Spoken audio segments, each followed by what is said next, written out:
హనుమ ఆకాశ మార్గంలో వెళ్ళిపోతున్నారు. విశేషమైనటువంటి వేగం. అంత గతిర్వేగశ్చ తేజశ్చ లాఘవంచ మహాకపేహే అంటాడు పంపించేటప్పుడు సుగ్రీవుడు. అంత వేగంతో వెడుతున్నారు. ఆ వెడుతున్నప్పుడు మైనాకుడు అకస్మాత్తుగా సముద్రంలోంచి పైకి లేచాడు. వాల్మీకి మహర్షి అన్నారు రామాయణంలో, దర్శయామాస శృంగాణి సాగరేణ నియోజిత శాతకుంభమయీ శృంగై సకిన్నర మహోరగై అన్నారు. అవి మామూలు శిఖరాలు కావు, బంగారు శిఖరాలు. అది ఎప్పుడు బయటికి వచ్చాయి? అప్పుడే సూర్యోదయం అవుతోంది. హనుమ నీడని బట్టి పొద్దున్న లంఘనం చేశారు.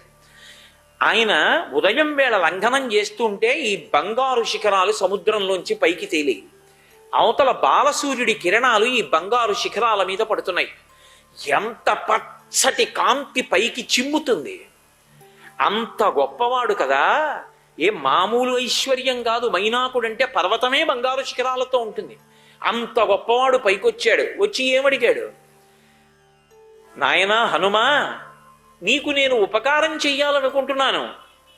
కృతీచ ప్రతికర్తవ్యం యశధర్మ సనాతన సోయం తత్ప్రతికారార్థీ తత్వం సమ్మానమర్హతి అతిదిక్కిల పూజార్హ ప్రకృతోపి విజానత. ఉపకారం చేసిన వాడికి ప్రత్యుపకారం చెయ్యాలి. యశధర్మ సనాతన. ఎంత పెద్ద మాట ఇది! సనాతన ధర్మంలో అంతర్లీనమైన సిద్ధాంతం. ఒకనాడు నీ తండ్రి వాయువు ఉపకారం చేశాడు నాకు. ఇప్పుడు ఆత్మావై పుత్రనామాసి, ఆ తండ్రికి కొడుకువి నువ్వు. నీకు నేను ఉపకారం చెయ్యాలి.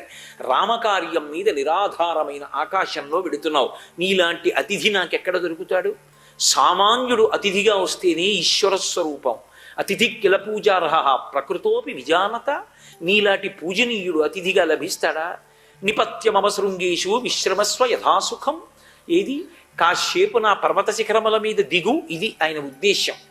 అన్ని బంగారు పర్వత శిఖరాలు, అన్ని చెట్లు, తేనెపట్లు, పండిపోయినటువంటి పళ్ళు, వాటిలోంచి కారిపోతున్నటువంటి రసధారలు, ఇవి చూస్తే వానర శరీరంతో ఉన్న హనుమ ఒక్కసారి దిగుతారు కదా. 4 పళ్ళు తిని విశ్రాంతి తీసుకుని వెడతారు. అటువంటి మహానుభావుడికి ఉపకారం చేయడం కన్నా ఏం కావాలి?